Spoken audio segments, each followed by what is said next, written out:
nggih jenengan sing nyewoki ngoten, Pak. Nek adus nggih didusi ngoten. Oh alah Mira sing dempet tak cewoki kae to. Wis gedhe saiki. Lah kan pamrien jenengan niku jane nggih napa nggih? Mbah. Nggih to, mbah kula jane. Nggih to? Kan riyen sing ngomong kula. Leluwur. Lah nggih to. Wah, jek jebul iki bocah sing dempet kula cewoki nek adus tak dusi nika niki to, Pak. Sombong saiki. Lho, Kok iso? kok saged. Cewek saiki cewek dhewe ora ngakon aku kok. Lah wis gedhe kok. Harus mandiring pribadi. Kula golekne kanca. Ha iki. Niki Waranggana domestik saking Ponorogo sing ibarate digodhog wis ora iso empuk.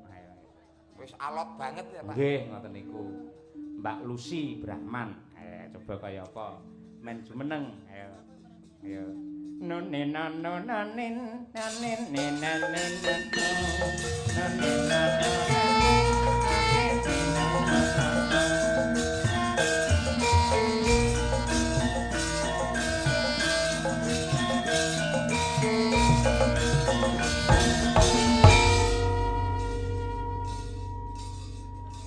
Pun tepang Mbak Lucy kali Mas Gareng Tralala. Waleh. Tek ora kepenak tek waleh. Biyayine cerdas kaya ngoten nerjemake mbungkal. Niki pras ketemu jenengan. Terus? Biasane ra beda karo gurit. Nggih. Kowe karo aku waleh, aku karo kowe saya nek tenan. Awan Lucy, sore Lucy, wengi Lucy. Wis, nek tenan, Pak. Kula niku nek entuk wong model kaya ngene iki tenan, Pak. Wis ora beda, Pak. Ora beda pripun? Sing nang omah ya wis padha iki mekroke, Pak, pun. Piyai Putri yen lemu iki tandane tentrem atine mergo diayomi karo sing kakung. Urung karuan dablek ya iso kok ngono kuwi kok. Ning wong wadon nyun sewu lho Pak Dalan. Monggo Mbak Lucy. Wong lanange kudu bersyukur duwe garwa lemu tur gedhi. Mergo wong lemu kuwi siap siaga. Arep kok mbok tinggal sampe ra tau ning omah to, gendengmu bocor sapa sembenake ra bojomu, ya ta? Bojomu ra mbok ingoni 2 minggu kowe sampean ra duwe dhuwit ya panggah lemu. Bojo ngenyek bojo lemu bojomu gedine sak cakruk sing colong wonge kok. Aku yang gumun Mas Nyun. Masa to? Ngoten niku kula tangleti tanpa berdosa. Riyen niku suami tenan niki paling setia. Jadi laki-laki yang sangat tanggung jawab, duit bayarannya 10 juta Dik, 20 juta. Bro. Kabeh sing nampa telepon iki bojone. Wah, 2 kula niki sing garwane riyen niku. Gedhe niki. Oh, mari ngono kari dhewe kene kok tolo tanggapan kali dhewe aku ngono. Terus tak tekoni, "Dik, lah bojomu ning ndi?" Tak sedekahne aku ngono. Lah sedekah diwehne kancane dhewe. Enggak. Kene cah los kok. Sedekah kok mung duit ki apa? Damen no. Bojo jaluk kanca, wehke. Sik to. Kowe ora ngerti sing jenenge jiwa satriya Mas Gareng. Wong lanange bakal muntap kanepsane yen siji dijawat bojone, loro dijarak anake. Wah, nek aku ora muntap malah enteng sanggane kok, Pak. Ora ndek bojo, ora masalah. Terus lek pengen piye? Tuku. Umpama pengen mangan tuku ning warung. Oh, mergo ning omah rene sing masakne ya. Masake. Ngoten lho Pak, maksudnya ngoten niku. Alhamdulillah. Kaya apik-apik awak mekrok kaya ngono. Wah, iso benakne gendeng. Ya kabeh iki nek plus minuse to, Lus. Nggih to, Pak. Leres. Ha nek apike nek nggon benakne gendeng, tapi cilakane wong lanang nek duwe bojo lemu ngene iki tenan. Wah, bojo lemu nek dikeloni kaya ngeloni traktor, Pak. Ya carane malah penak duwe bojo lemu rasa golek selimut kaya. Lah golek selimut piye anggere diambung angop, keloni ngorok, ngentut, ngeces. Kamu lho. Loh, saiki ora enek wong wadon ngono kuwi. Sekarang tuh zamannya apa saja lek duwe duit apa wae dadi servis. Nyapoli aku guyu. Lah rumangsa dhek dadi jensete kan tunggale traktor yo an. Ha iya. Aja kaya ngono. Tegese dhek iki menghina emansipasi wanita. Lah, leres kamu itu termasuk menghina emansipasi wanita. Sekarang itu persamaan gender tegese wong lanang kuwi juga wong wadon juga bisa sepadan dengan perempuan. Contohnya, pemimpin negara kita dulu pernah menjabat sebagai mantan Presiden Republik Indonesia. Loh, yo Putri. Terus Bu napa kuwi Gubernur Jawa Timur yo Putri Bu Khofifah. Tegese wi emansipasi wanita, kesetaraan gender lah. Ngono kok. Dadi pakaryan sing kulinane ditindakne Piyai Kakung wong putri ya bisa. Ora karuan kabeh. Contone? Bong supit kae. Ora enek bong supit wedok, umpama enek lho aku tetakan meneh kok. Bong supit iki sunat nih. Heeh. Enek wis tau ngerti kowe bong supit wedok. Sing nyunat ngono ya. Lho mesti aku karo Pak Yoyo antri esuk dhewe no tekono. Nggih. Ning Piyai Putri niku rekoso lho Mas Gareng kok mboten kok mbelani Mbak Lucy mboten. Rekosane napa? Kula kali panjenengan dilahirkan dari rahim seorang ibu. Terus Gimbal bayi 9 sasi 10 dina. Rekoso banget. Tur yen lairan niku yen ora pepak sambung tuwe iso gondol nyawa. Mergo kaprahe ning agama diarani perang cakil ngoten nika. Sabil, Pak. Oh, sabil. Perang sabil senes cakil, Pak. Iya, sabil. Senes cakil. Urung lek putrane ora metu-metu. Dijahit ora trimo dijahit obras kuwi ya toh nyawa. Ngono lho. Wong lanang apa paling wong lanang kudu disupit pisan tok wis selawase kok. Lho justru malah lara ki lara wong letet-tetak timbang wong lairke Lus. Wah jan pengalamanmu ki cetek kok Lus. Lara wong wedok ki lairne. Lara wong tetak. Lah nyapa? Wong tetak pisan wae kapok, wong lairke lho ngantek 6, ngantek 7. Oh. Ning Mas Gareng kudu eling. Napa? Wanita adalah tiang keluarga. Lah, Wanita adalah Tiang keluarga. lah kula ki tiang jaler, Pak. Yoan, Pak. Wong lanang ki tiang jaler. Nggih, pancen ya ngono ning nadyan kaya ngapa lan kepiye pinter kaya apa ki lek kata-kata. Kata-kata Dibalik dibalik suami yang hebat pasti ada istri yang setia. lah. Nah, ngono kuwi. Kula ketok iso kaya ngeten iki. Niku mergo dongane bojo kula Bu Kesi. Seorang istri selalu mensupport sing kakung, makanya menjadi seorang laki-laki yang hebat dalang kondang. Bojomu yang ngono. Ra. Di mana suksesnya seorang laki-laki? Ya. Karena ada wanita yang hebat. yang setia Yang kok. setia. Yang setia. Gene aku sukses sih bojoku ra setia. Lah nyapa? Ya kuwi mau. Oh. Ora Ya, apa-apa, tapi- tidak semua pepatah itu benar, Pak. Oh iya. Oke. Tapi kan sekarang harus diganti yang luar biasa. Apa? Garwane brondong niki Mas. Oh, ora ngrembug keluarga. Iki ngrembuke Dinas Oh, Budaya iya, dan Pariwisata. Luar biasa. Malam Nah, hari ini sing mirsani sampai jeduk ana. Wah, matur sembah nuwun. Niki dicaosi genten para parian nggih penonton. yo iso ta? Ya, lho. Ya, coba. Kiai mrigi kok. Coba. Aku belajar kuning Kiai Bungkal Iya, parian, Iya, coba. iya. Pamane pripun? Nggih. Nah, piye? Ngecor beton digawe sumur. Cakep. Cakep. Mugi para penonton panjang umur. Amin. Amin. Terus ngemut wesi. Mbok ngemut liyane. Ngemut Parian kan sing bener apa-apa, sing penting nyambung. Ayo. Ya. Dilat wesi nakno. Mau wis dimut kok terus didilat ki lho. Lah ora bener meneh. Ora positif kuwi ora. Ngemut dilat. Ngemut wesi. Terus Ngemut wesi. Iya, sita. Karo mikir kaya ngemut wesi. nganti kok. Iya. Aku iso iki jane. Iya, Pak. Ngemut wesi. Setengah mati. Setengah mati. Mugi Pak Suli kathah rezeki. Amin. Wong Kok gur Bapak arep Suli?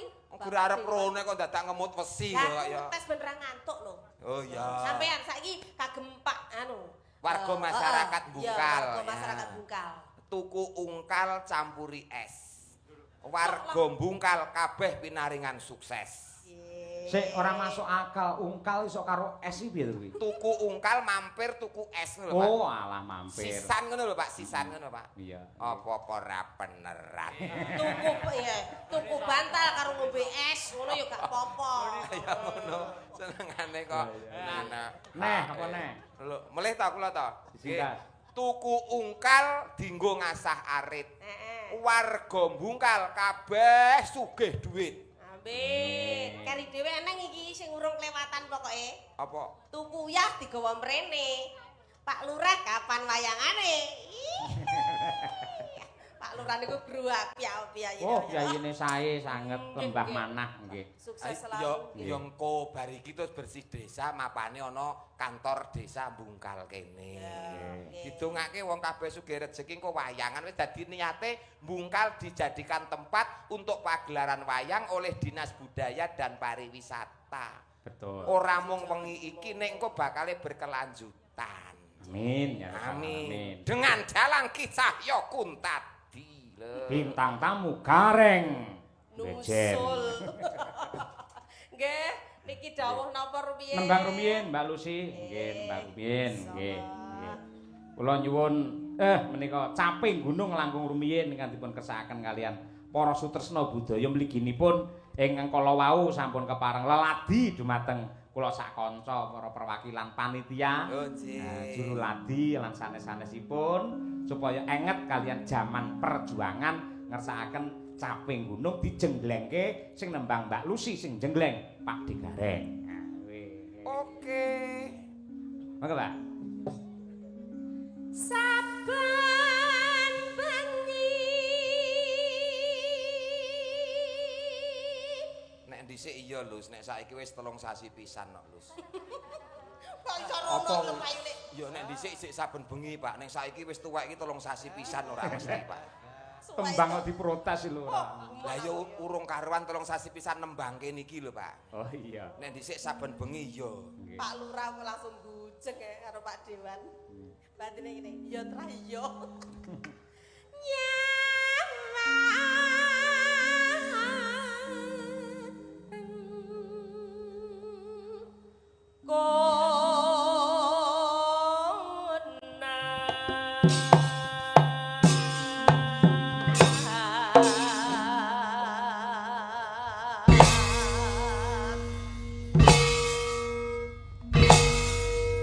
Krawitan iki nek wis madang karai ngene. Seniman pilihan.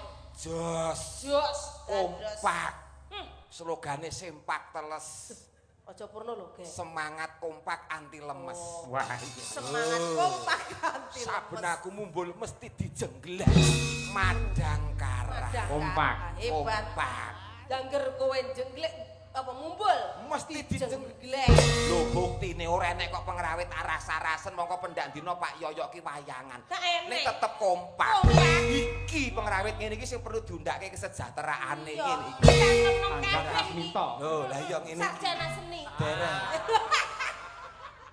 Kok ora kompak, Reng? Non, Kok ora kompak. yo biasane ngono kuwi, Pak. Penyusup iso ngono kuwi, Pak. Yen memajan hamong karo janur kuning janur kuning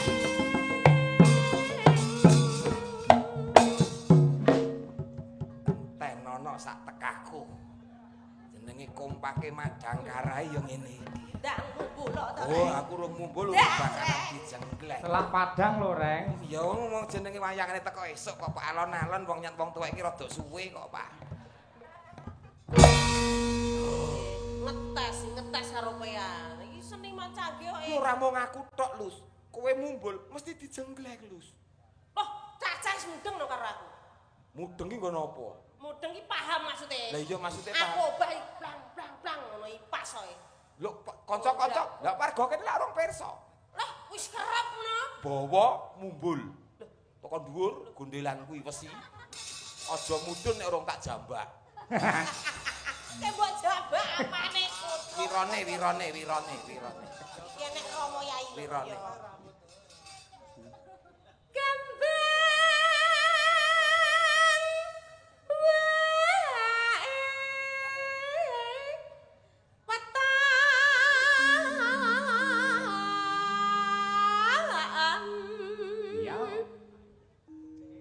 Gunung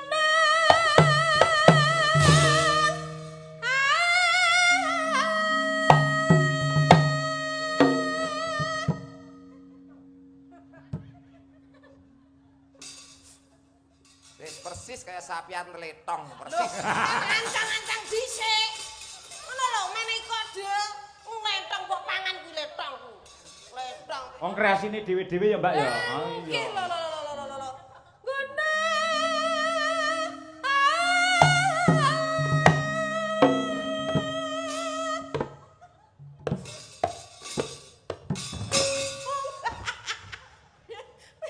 Ya ta, lek aku kerpling ngono lho. Ya matur to, nyuwunmu ki sing kepiye? Matur sing becik karo kanca-kanca. Maksudnya piye? Maksudnya ngene lho Mas, lek aku mumbul ya kendang ana anu gareng ngono ki ditabuh bareng-bareng ngono lho. Pas mumbul tabuh iki diangkat ngono. Oh, tabuh diangkat ya. Masa radel aku memang Jelas. ponorogo. Jeneng tembung ki akeh mula bokong dilumahke nek ngomong digenahke. Nah, ya toh Pak. nggih Purwodadi kutane. Sing dadi omongane. Heeh.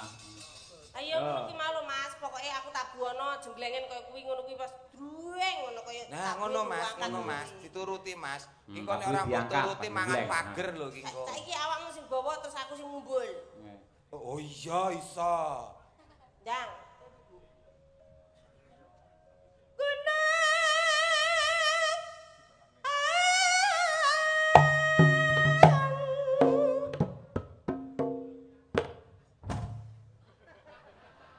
Gak ngono kuwi jemati. Gak diangkat ning dhuwur ngono kuwi di. Maksude piye kowe mau lak mung nita nek aku mumbul diangkat lak ngono to. Maksudnya diangkat ning dhuwur ditabuh siji-siji kaya awakmu mau lho. Tabuh siji-siji, oh sing jelas. Wis. Gunung, ya Pak balik. Nuruti Wong wong Ponorogo kok nuruti wong mekrok ki angele kok eran. Pak No ijan gak somet mbek aku dhewe iki lho Pak No. Cakno. Cakno langsung viral. Gunda.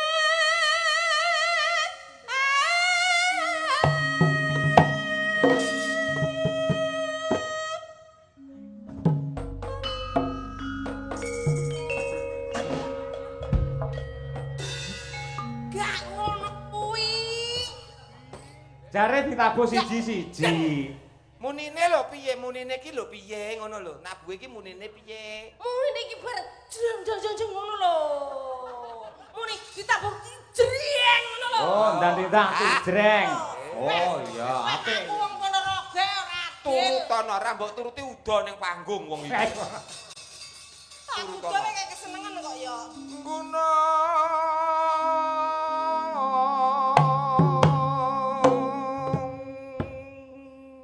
Jreng.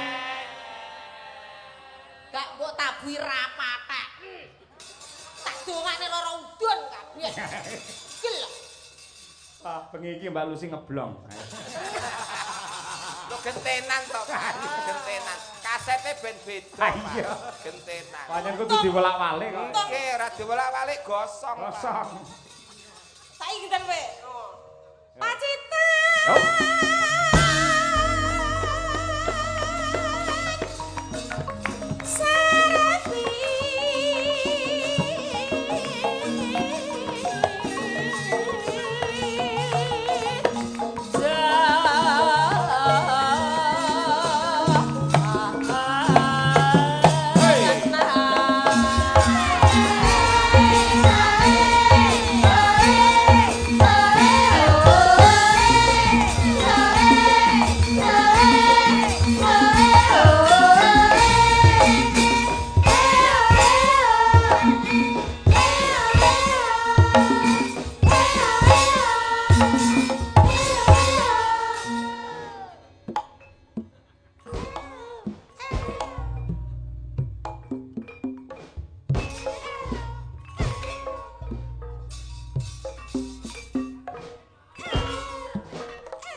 Lek kepenakan lali koncone.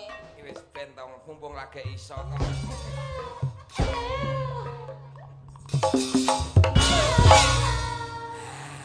Ning Ponorogo iki kota santri. Kudune dhek berkarya dengan penuh etika. Sampeyan ngenjleng Mbak Lucy olehne aja didep ning Mbak Lucy. Jenenge enggak sopan. Maksudnya sirahe Madhepe rono. Oh. Oh, ngono kuwi aja langsung madhep rene. Ayo. kok madhepe mriko ngoten to? Nggih, ayo. Ngerti to, paham to? Paham, Oke, paham, yo. paham. akhlakul karimah kudu dijaga. Iya, iya. Yo, deblak kuntak. Yo, Ji, rok lu.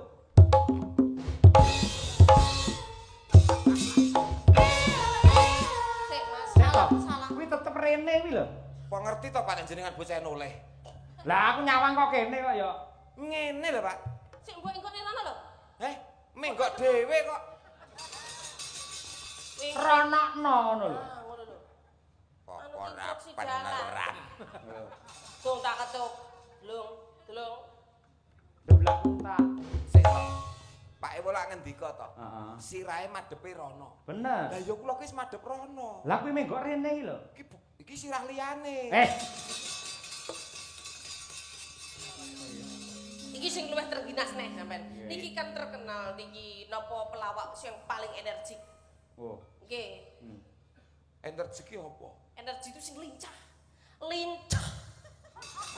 Deng dia omong. Kupinge kelomoh langsung. Wong lek orang tak tidoni sindan orang semangat. Bar mangan apa to, Lus? Lus ambune kok badhek men ngene. Gak terima badak. Lang dijak omong dijak ngendika Pak Dalang kowe ora tek nyaut iki mah nyapa to jane gumun aku. Nyaut. Wong yo nyaut ngono kok. Sing energi kuwi alias lincah. Lincah. Ya, coba. Panas.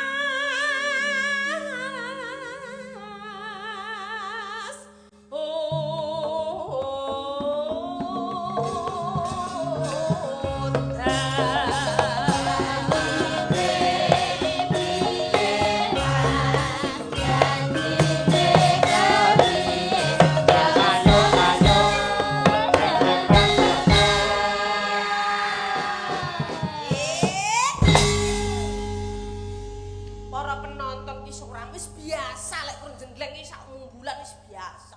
Pelawak-pelawak kan mumbul sak ping 20 biasa. Lah terus piye? Siji ya apa sini no mahmu adoh kok kulon kono kok. Lah kudune kon ping pira? Lah ya sesuai sing nak bocah 6 sigrak jeng minim ping 10. Jalukmu ping pira? 10. Tak turuti. Sapa ngerti iki permintaan terakhir. Sesuk sing nang Ngawi ku ora 10 ngono lho Pak maksud iki. Awang maring tratap sampeyan ngendika ora. Sing nang Ngawi sok mben iki cukup 5. Oh iya. 10 to? Ayo. Tulang tak.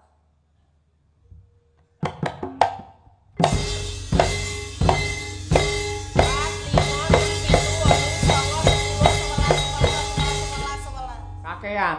Lah pinten iki, Pak? Iki 12 no. Waduh, kokean loro, Pak. Nggih. Tak jikok loro, Pak. Apa enak dijukuk loro. Wah, terengginas tenan aja. Masyaallah. Rupane kaya ngono tapi ya luar biasa. Heeh. Coba. Panas udan panas aling-aling capek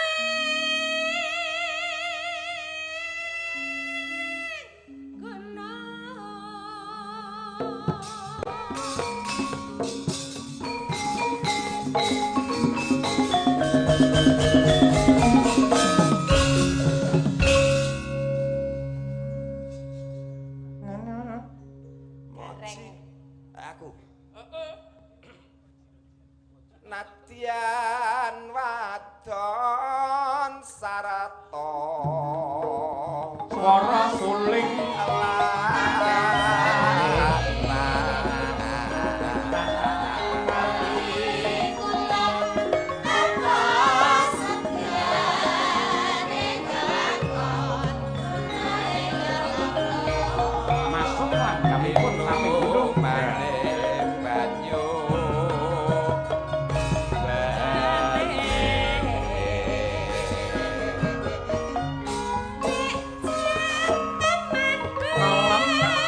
polsek tasik kersa lenggah. Inggih, sembah Bapak nuwun. Daramil nggih. Masya Allah matur sembah nuwun. Mugi sehat panjang yuswanipun. Amin nggih. Sakar bisa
Terima kasih. Jawa sami-sami luar biasa. Nggih. Tembang menika kula wau ugi kula aturaken dumateng para pepunden kula, para guru-gurunipun, mbah kiyainipun, anak kula pun Brahma Kesawa ingkang lenggah wonten ing Ngabar. Mbahe Brahma ya kuwi Mbah Kung Wahib, ya sing wis ngrengkuh Brahma kaya putune dhewe. Pak Jainul ugi mekaten wis kaya bapake Brahma dhewe teng mriki. Ugi Pak Nasrul lan sedaya kemawon Bu Maryam ingkang nyatanipun ya karo nglowentah santri ning ya tetep tresna kalih budaya. Ya, ngoten niku. Luar biasa. Boten kata lupen ugi dumateng penggemar setia Ki Cahya Kutati wonten channel YouTube kathah sanget ingkang rawuh dalu niki. Wah inggih. Nulis salam. Nggih. Kleben menika dipun tenggani kalian anak kula lanang Mas Nanda menika mahasiswa isi Surakarta. Jurusan pedalangan sing sok ngasta wonten mriki Mbak Lucy, Mas Nanda niku. Oh, ngaten. Ndi Gus Sae? Nggih. Mas Nanda ndi? Ondele. Oh, nggih. Oh, niku nggih. Wis tau dijak. Blas. Nggih, siap kathah mriki dalang muda luar biasa. Nggih, leres. Yang pernah meraih beberapa prestasi juga. Alhamdulillah. Kan tegese wayang ora bakal punah mergo tuwuh generasi dan generasi lebih baik terus. Nggih. Menika wonten awala saking pepunden kula Bapak Haji Suli Daim MM, Wakil Ketua Komisi E, Wakil Ketua Fraksi PAN ingkang ngersakaken lelagon apa iki Wijaya Kusuma. Nggih. Wijaya Kusuma. Tapi golekne kanca Mbak Lucy. Oh nggih, kita ayo Pak. Iki lho, iki lho. Iki sing anyar iki coba. Ayo. Ngene iki lho, duwe bojo sing ngene iki lho, Rek. Ngene iki lho. Iki musuhe sumber kencana. Ayo, Mira. Oh, Mira. Wah, jan ya. Bojo ngene iki. Tublak suweng men jumeneng. Yo Mbak Mira, dados.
Sugeng dalu Mbak Mira. Wah.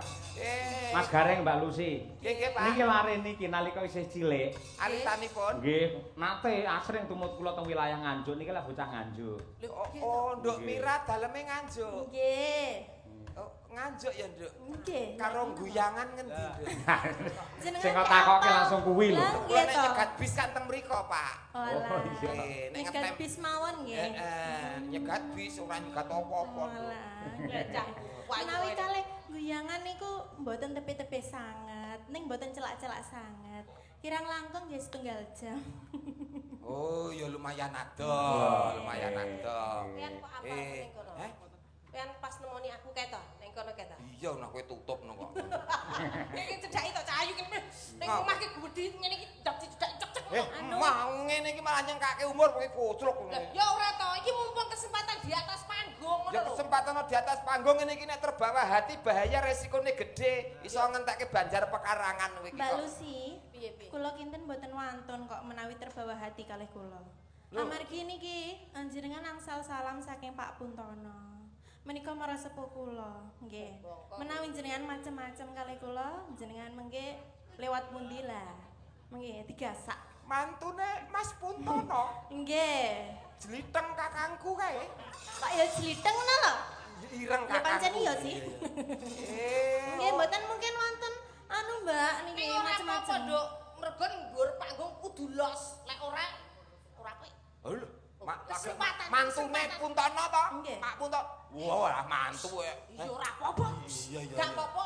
Masa Aja ngono isin. anu arep macem-macem. Mantu Iya, ae. iya. Wong wis sare wong wis. Iya, kok sik alon-alon Iki kok. di atas panggung los lat kuning kabeh. Kasar kowe iki alon-alon wae to. Piye to? Lucy. Dhuwur panggung ora apa-apa. Ora disongkokke kok mau. Heh? Ora disongkokke kok maju dhewe. Lah Inisiatif. wong cedhak iki tak kon jomong ning ngono kok. Anu daleme ngendi Nganjuk. Nggih, asli. Mongko Pak Puntono ki Sukoharjo. Nggih. Oh, saiki tinggale ning Nganjuk. Lho, ya teng Sukoharjo. Oh, datang mriko, Pak. Boyong nang Sukoharjo. Boyong teng mriko. Riyen kula nderek Pak Cahya niku tasih alah tasih umbelen kula. Nggih. Oh, kabare ndek Teng dhuwur panggung tasih nangisan. Oh, cilikane si Momong kowe ki lho, Ren. Nggih jenengan sing nyewoki ngoten kok. Nek adus nggih didusi gitu. Oh, alah Mira sing dempet tak cewoki kae to. Wis gedhe saiki. Lah kan pamrien jenengan niku jane nggih napa nggih? Mbah. Nggih to, mbah kula jane. Nggih to? Kan riyen sing ngomong kula. Leluwur, leluwur. Lah nggih to. Wah, jak jebul iki bocah sing dempet kula cewoki nek adus tak dusi nika niki to, Pak. Nggih. Sombong saiki. Kok iso? Saged. Cewek saiki cewek dhewe ora ngakon aku kok. Lah wis gedhe kok. Harus mandiri yang pribadi kok. Piye Mbak. piye sampean umpama duwe Lho lah ya sing beda to koyo umpamane ganthuk aku iki nono. Umpama mlaku lah ya beda to, ceritane rak beda. Aku Iya, mlaku iya. terus Pak Cahyo kun tadi tanglet. Iya. Ya ampun Mbak Mira. Nggih Pak Cahyo. Mindanipun tukon pinten. Ya ngalah kok sia-sia mendo. Sing ditakoni iki aku ora mirane. Lah piye? Lho ngene sing ditakoni iki aku to, Pak. Lho. Lho Pak De Gareng. Pak Cahya. Nggih badhe teng pundi? Ngeterke Dik Mira nderekke Pak Cahya pun tadi. Oh ngaten. Nek umpama aku bojomu. Ya. Lho Pak De Gareng. Pun. Badhe teng pundi? Ngawin kejaran. Sia-sia. Ora gelem tak kawin dhewe. Iki meneh contoh sing ora apik. Kok bojo tuwa dijaran-jaranke. Bojo tuwa iki kanca berjuang. Aku karo kowe iki omah-omah duwe jaran, wayah ngawinke mula aku karo kowe mlaku golek jaran sing gelem ngawinke jarane dhewe ngono lho. Lah aku kok tuntut muni jaran kok. Ya berarti aku jarane. Lho kowe jaran apa udu? Utu. Udu ra tok nesu. Lah kok gandeng kok. Wong jarane dhewe nang omah kok. Truk. Ya sing adil. Ya adil, adil. Kene ya Nduk Mira. Nadyan to mantune kanca ora apa-apa. Kenapa-napa? Umpama sampean duwe garwa Mbak Mirah cara mandi ngono iki mbok dusi apa wong bojone ayu. Paling ora air susu. Ayo. Mandi susu. Mandi susu. Makane putih terus awake. Lah iya mandi susu. Apa bojomu aku? Mandi lumpur. Lapindo. Wah, mandi lumpur terus live TikTok oke wong nyawer kok malah. Kok malah aku bojoku wis yo. Salangi lah biyen. Ya aja kaya ngono. Umpama garwane iki jenengan Dik Mira. Dik Mira iki badhe, "Mas, nyuwun mimi ngene mbok jukukne mie apa?" Paling ora ya mimi iki Coca-Cola, Fanta. Wong ayu ya. Orange juice. Orange Orange juice. juice. Ngoten Nek niku, bojomu Pak. aku, Hah? aku Mas. Pengen mimi. Mie Solar. apa ya neng bojone diombeni solar iki lho. Ben iso glegeken. Angine engko iso metu. Lek pomo bojone kayu kowe Mbak Mira, arep tindak ning mall ngene iki mbok tumpakne apa? Paling ora ya Alphard. Ya Dik ya. Wong wedoke tumpake Alphard wah nyeni. Nah, aku mesti apik neh iki pomo bojomu aku. Tak tumpake angkong. Disurung ngono apik kae. Adol rabuk ngono. Padha sok mben iki kowe tak jak ning pasar, tak tumpakne ambulan. Gelem. Pasare tutup ra sida ning pasar. Kusuma Wijaya ayo Nduk Iki Mira. saya Dik Mira. Kangen karo suarane jenengan coba kaya Wah apa. iya, cilikane kaya ngono, saiki gedene kaya ngene. Ha nggih. Kusuma Wijaya saged nggih. Nggih. Ya. Monggo katur Bapak Haji Suli Daim MM Sugeng Pak. Laras. Oh nggih Pak Wakil. Nggih, leres. Nggih nggih. Monggo gancaos. Thank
Untuk Mira luar biasa. Wah, elok. Sak terus mawon Pak niki. Napa? Sak terus mawon. Terus piye bar iki prayok terus. Nangge terus golek ngoten. Ah nggih, amin. Mbak Lucy kalian Mas Gareng. Ya, Bu. Mangke kalajengaken wonten ing segmen goro-goro. Oh, nggih. Kula tak mbacutne gelaring cerita ingkang kepareng mirsani nyimak lakon mboten namung mapan wonten lokasi ning kathah ingkang mapan wonten ing YouTube menika kepengin ngertos dhumateng gelaring sanggit. Iya. Nggih, Pak, Daerah. Ayo yang ngono enggal damar mancung dicupet ya, Mak. Rerakit mbacutne gelaring sanggit